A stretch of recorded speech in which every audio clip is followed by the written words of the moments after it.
E aí, gente?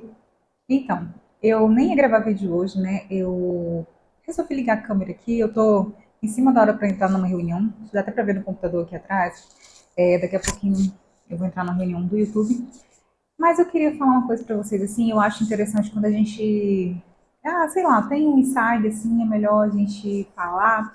E, na verdade, esse vídeo, né, como vocês já devem ter visto aí no tema, é meio que um desabafo.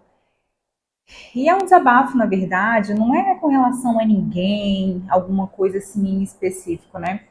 Eu acho que é assim em relação a tudo que a gente enfrenta. E eu continuo jogando cabelo em cima do microfone. Eu cortei o cabelo para o cabelo não ficar pegando no microfone, mas não adianta, né, meu bem? Eu continuo sendo eu. Então, assim, diante de tudo que a gente enfrenta sendo mulher, o quanto que nós somos massacradas o tempo todo, sabe?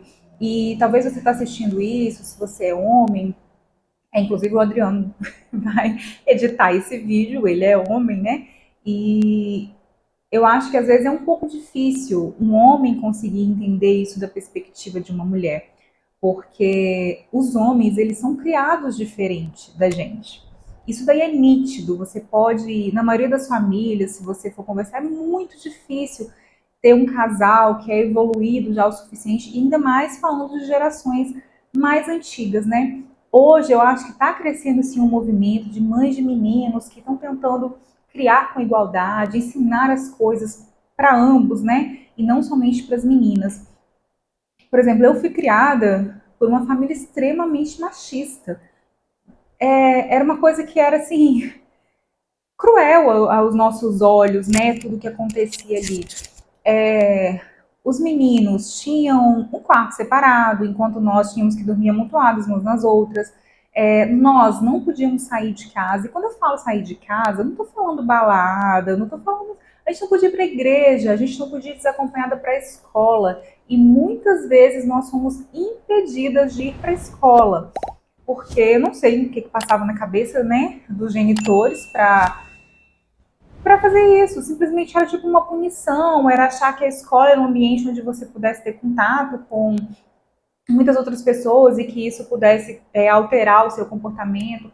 Igreja, nós éramos impedidas de ir para a igreja. Era uma coisa assim, louca. Não podia ir na casa da amiga, não podia fazer nada, na verdade.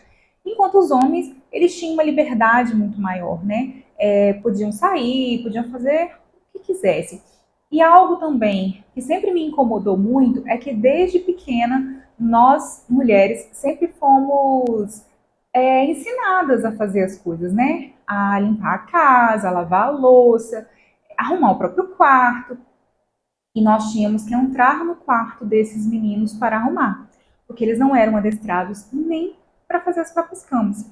Então, o que eu penso às vezes sobre isso? Um homem criado dessa forma, ele vai sempre, é um raciocínio que é muito lógico, ele vai sempre achar que tem uma mulher para servi-lo, que tem uma mulher para fazer por ele. Enquanto essa mãe machista, ela vai criando esse filho assim, o alecrim dourado que nasceu no campo, que não pode colocar a mão em nada, que não pode passar uma camisa, que não pode fazer o próprio prato, que não pode lavar a louça, que não precisa limpar a casa, que vai ter sempre alguém ali para fazer por ele. Quando ele se casar, ele vai simplesmente achar que a mulher dele é obrigada. E aí hoje já existe uma criação diferente para essas mulheres. A mulher hoje ela não é ensinada a cuidar de criança, a fazer comida. Hoje em dia a gente instrui as nossas filhas a estudarem, a serem independentes. Lógico, é importante você saber fazer as coisas. Eu sempre falo, inclusive eu tenho um enteado de 13 anos que eu falo isso para ela. É importante você saber fazer as coisas porque são de sobrevivência. Somos todos adultos, funcionais, e às vezes você vai estudar fora, você vai morar numa república. Então pensa você dividir um ambiente com outras pessoas e você não sabendo fazer nada, né? Você não sabendo passar a sua própria roupa, no momento em que você não tiver alguém para fazer isso por você. Mas é uma questão de sobrevivência. Nunca que, nossa, você precisa cuidar do seu marido. Não, a menos que o seu marido esteja debilitado, impossibilitado, tem coisas que ele pode fazer. E, gente, eu não estou falando aqui que você não pode fazer nada. Inclusive, aqui em casa, eu gosto muito de fazer, por exemplo, eu gosto de cozinhar, eu gosto de servir, eu gosto de fazer o prato do meu marido, mas é uma coisa que eu gosto, não é uma coisa que eu sou obrigada, sabe? Eu sinto prazer nessa coisa de servir. Mas, porém, Eu acho importante a pessoa saber sobreviver, porque é o momento que você não está, né? Nem sempre a gente está ali disponível para fazer. E mais, nós não temos obrigação. E o ruim é quando você se casa com um homem que pensa que você é obrigada. Eu lembro que eu ouvi isso em um antigo relacionamento. A pessoa me falou que a minha mãe não tinha me preparado para ser uma boa dona de casa. Pessoa essa que não trabalhava e muitas vezes eu tinha que fazer as despesas de casa, trabalhar fora, chegar em casa, limpar a casa, fazer tudo. E quando eu não fazia porque eu estava cansada, eu escutava isso. Então, assim, eu acho que existe muito uma supremacia masculina ainda. Eu sei que muitos negam isso, falam que é muito mimimi nosso, né, de nós mulheres, mas não é verdade. Porque os homens, eles se sentem o máximo quando eles fazem o mínimo. Por exemplo, tem homens que trocam uma fralda uma vez e acham que isso daí, ó, eu sou o melhor pai do mundo porque eu faço isso. E não, querido, não é. Porque enquanto o pai troca a fralda uma vez, a mãe troca 300 milhões de vezes. Aqui em casa mesmo, eu fico com a Helena o dia todo até o Adriano chegar. E nem posso dizer que até ele chegar. Porque na maioria das vezes, quando eu não saio, quando eu não vou fazer alguma coisa fora de casa, as demandas continuam. A Helena anda atrás de mim o dia inteiro. Ela não. Se eu estiver em casa, ela raramente ela não vai preferir estar no ambiente que eu estou. Então, sempre vai gerar essa demanda. Então, a mãe é mãe, né? O filho, ele é muito mais da mãe do que do pai. Isso eu tô falando assim, na maioria, né? Eu sei que tem pais aí que criam sozinhos também, que as mães deixaram as crianças, mas na maioria esmagadora, o filho, ele é da mãe. Por quê, gente? A nossa licença maternidade, ela é entre 4 e 6 meses, dependendo, né, do ofício que a gente ocupa. O pai, no máximo, ele tem 15 dias. Porque já tem isso, a empresa já entende que o pai não precisa se ausentar. E agora me fala, a licença paternidade tradicional de 5 dias serve para quê? Porque 5 dias, geralmente você passa uns 2 ou 3 no hospital, dependendo da situação. No meu caso, não fez nem cócega no tempo que eu ia ficar no hospital, né? Adriano simplesmente teve que nos deixar, porque ele ainda tentou argumentar ainda, e nessa época ele ainda era servidor público, a gente achou que talvez ele teria possibilidades, mas não teve. Ele tentou argumentar, porque a menina estava na UTI e tal, mas mesmo assim, não permitiram. Então, tipo assim, é a mãe que luta, é a mãe que fica, sempre é a gente que fica mais, né? E olha que eu tô falando para vocês, eu tenho um companheiro maravilhoso, ele é um pai maravilhoso, já era para os outros filhos dele, agora principalmente para Helena. Ele é participativo, não vou dizer que ele ajuda, porque pai não está aqui para ajudar. Ele tem que participar. Ele faz muito a parte dele dentro do possível, né? Porque uma pessoa que fica fora de casa o dia inteiro, a gente entende que realmente não tem tanta disponibilidade de tempo de fazer as coisas. Mas os finais de semana, ele sempre procura compensar esse tempo que ele, durante a semana, né? Ele não tem tanto. Mas também a gente divide os trabalhos aqui, eu não trabalho sozinha, né, nessa plataforma, pode ser eu que apareço aqui 100% do tempo, mas ele está muito por trás, né, de tudo. Eu acredito, assim, com certeza, que o canal só existe por causa dele. Toda a parte criativa que vocês virem aqui, quem faz é ele. Então, assim, ele também tem um trabalho aqui, né, além do trabalho dele já convencional, que é de onde vem a nossa maior fonte de renda. Então, mesmo tendo tudo isso, ele participa muito. Acorda à noite para poder acolher quando é necessário. Ele até faz umas coisas que eu falo, você está acostumando mal, Helena, porque eu acordo, né? Eu dou o remédio, eu troco a fralda, se for o caso, mas ele não, ele bota no colo, ele canta, ele fala, não acostuma com esse padrão aí não, porque a mãe aqui não consegue. E eu sei que tem pais que simplesmente não se envolvem, simplesmente só pega a criança depois que ela já está limpa, cheirosa e tira uma foto, posta na rede social e ainda assim eles são tidos como pais maravilhosos. Aquele pai que só quer saber de pegar o filho lá com a mãe, nos casos que são separados, e tirar foto e levar e fazer um passeio e devolver, e ainda assim eles são tidos como pais maravilhosos. Eu lembro de uma situação que ocorreu no meu último aniversário. Eu fiz uma pequena comemoração assim, e eu estava muito cansada naquele dia, porque eu acordei cedo, limpei a casa.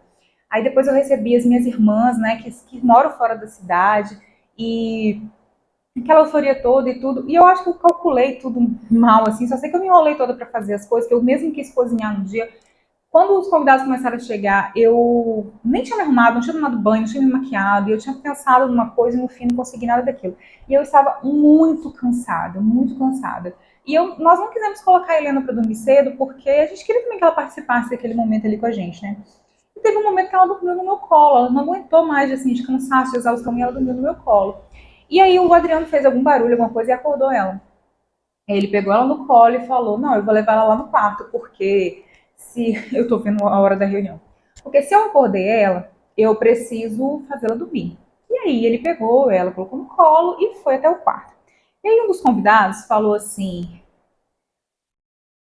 Adriano é pai e mãe. Gente, mas aquilo, meu sangue ferveu de um jeito. Graças a Deus que eu tô, tipo assim, eu tô bem evoluída na vida. E às vezes eu penso que é melhor você não entrar em determinados conflitos, você não entrar em determinadas guerras, ainda mais se são pessoas próximas, que fica um desconforto, fica aquela coisa toda. Muitas pessoas não aceitam você contrapor uma opinião e vão acabar achando que você está sendo grosseira e tudo mais. Mas eu fiquei tão, me senti tão injustiçada com aquilo ali que eu falei, gente, eu fiquei o dia inteiro por conta dessa criança. Eu limpei a casa, eu fiz comida, eu fiz tudo. E aí, por ele simplesmente ver que ele estava pegando a criança e colocando para dormir, que naquele dia ali não foi nem 2% de toda a demanda que ela teve. Falar que ele é pai e ele é mãe. Gente, quanta injustiça.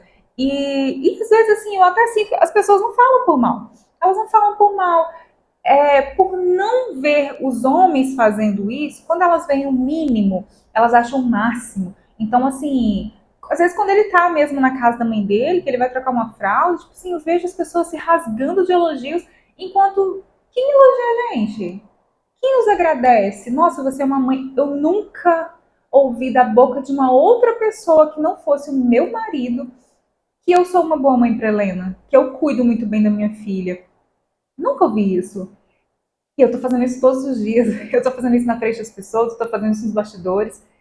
E eu não tô sozinha. Eu tenho certeza que muitas mães que estão aqui, que estão me ouvindo, passam por isso também. A gente faz o máximo e a gente não recebe o mínimo de agradecimento. Quando o pai faz o mínimo, ele é exaltado, ele é entronizado. Então, assim, para finalizar, porque eu estou em cima da hora também, mas se eu for falar sobre isso aqui, gente, eu acho que eu falo, tipo assim, o resto do canal, todos os vídeos serão desse assunto, porque é um assunto muito extenso e é uma coisa que, tipo, gente, tira muita gente do sério mesmo, essa coisa do massacre, sabe? Mas uma coisa que eu gostaria de falar, você, se você tem menino principalmente, você é mãe de menino, preste atenção no que você está ensinando para o seu filho. O homem que ele vai ser, o parceiro, o pai que ele vai ser, isso vai depender muito do que ele vai ver dentro de casa. Ele vai ter essa referência. Então, se você ensinar para ele que ele pode fazer todas as bagunças que ele quiser e que depois você vai passar limpando, a figura de uma mulher passar limpando, ele vai entender que é assim. Que ele vai casar, que a esposa dele vai fazer. E depois as filhas vão nascer, as filhas vão fazer também para ele. Então, ensine boas práticas, ensine que esse seu filho, o dia que ele for pai, ele precisa de participar tanto quanto a mãe, todos têm os seus papéis também no cuidado, pai não é só trazer dinheiro para dentro de casa, que mesmo que ele trabalhe fora e a mulher fique em casa e cuide dos filhos, ele precisa de se envolver também no que está acontecendo na casa.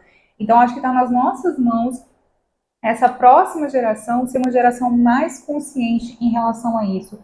E, gente, não me deixa sozinha, não. Se você me apoia, se você já passou por isso também, comenta aqui nesse vídeo para mim, para eu saber que eu não estou sozinha.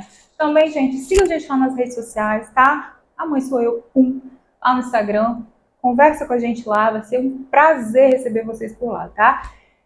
E se você quiser mais vídeos sobre esse, gostou desse tema, fala aqui pra mim que eu vou estar gravando, tá, gente? Agora, beijo, que eu tô mega atrasada pra minha reunião. Até o próximo vídeo.